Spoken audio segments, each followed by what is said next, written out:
Hello, welcome back to my channel, History Books.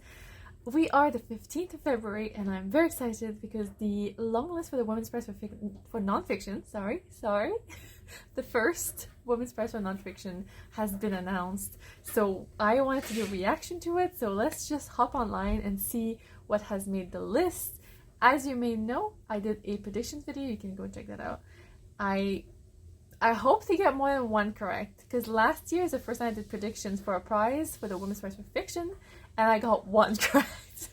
So I feel like if I get two, I'll be happy. But let's see the wonderful list of books that they've selected. Alright, so it's just a wee video. Let's see. Hello, I'm Professor Susanna Lipscomb, and I have had the privilege of being the chair of judges for the inaugural Women's Prize for Nonfiction. I'm beyond excited to introduce you to the sensational books that make up the long list. Reading for this prize has been a revelation and a joy. There's been so much wonderful work across a range of genres, and judging the prize in the company of four phenomenal women and supported by the superstar women who run the Women's Prize has been a delight. All That She Carried by T.A. Miles is a vital Yes, I had that on my list. Lost under enslavement. It also really emphasises how stories can be told through cloth. This is a beautiful book and I loved it. A Flat Place by Noreen Masood. Not heard of this one. I love this for its originality and its intelligence. It is revelatory about both people and places. Intervals by Marianne Brooker. This is an important, harrowing, moving book that is thought-provoking on assisted dying and is a work of both activism and memoir. Codependent by Madamita Magia. This is a chilling and essential read about AI and the way it imports existing social inequalities. Sarah Ogilvie, The Dictionary People. Oh, I think this was on someone else's list. It's One of the other girlies' lists. And what could be more important than words and the way we use them. Shadows at Noon by Joya Chatterjee.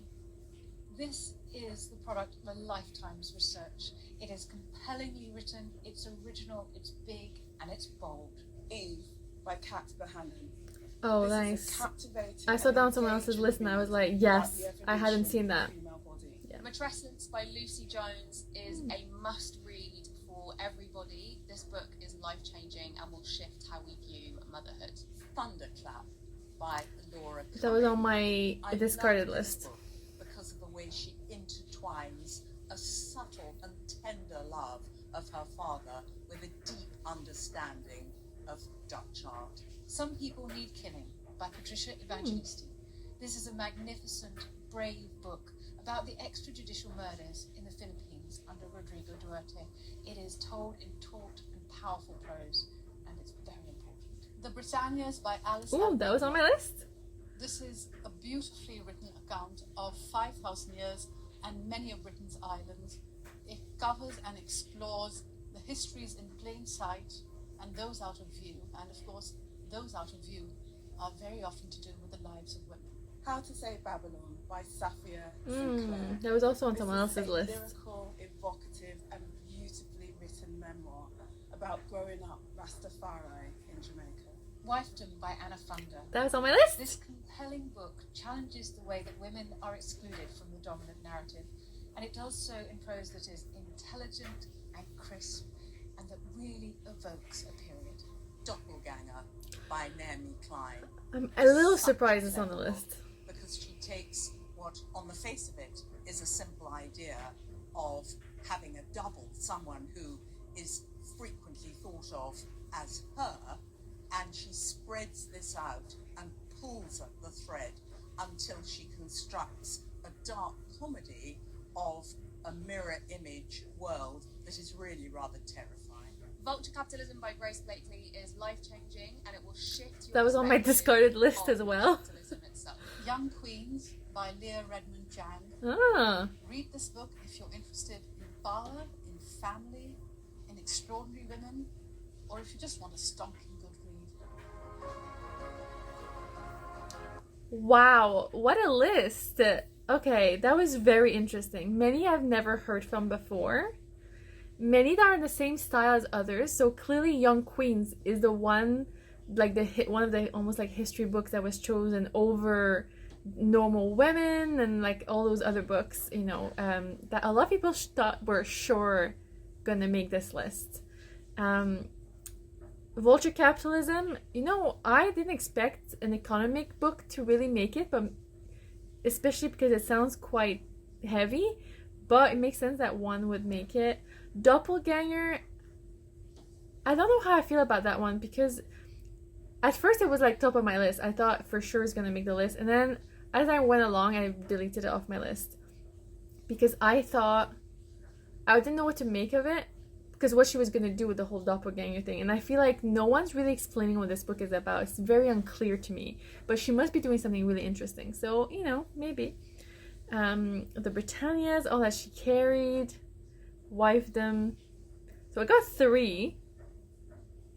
I mean, I'm quite pleased with that, and obviously there was 2 or 3 that made my excluded list, but I had them in mind, so I feel like although they weren't actually on my last, you know, 16 prediction, you know, but of the ones I didn't hear about, Intervals about assisted dying sounds really interesting. And then I think I realized after making the list and after publishing, I realized that my list was very British and American.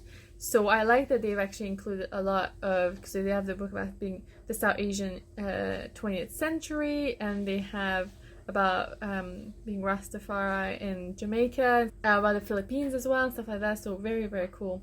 Eve, how the female body drove 200 million years of human evolution, is one that, as I said, is one I saw on someone else's list. Maybe it was Alice. And when I heard it, I was like, oh, yes, that would have made my list for sure. I just, for some reason, did not see it out there. So yeah, I'm kind of glad that that's made it, actually. A Flat Place also sounds really interesting. No, I've never heard of it. The Dictionary People also sound fascinating. And then the last one, I think the one I didn't hear about, was Matrescence, on the metamorphosis of pregnancy, childbirth, and motherhood.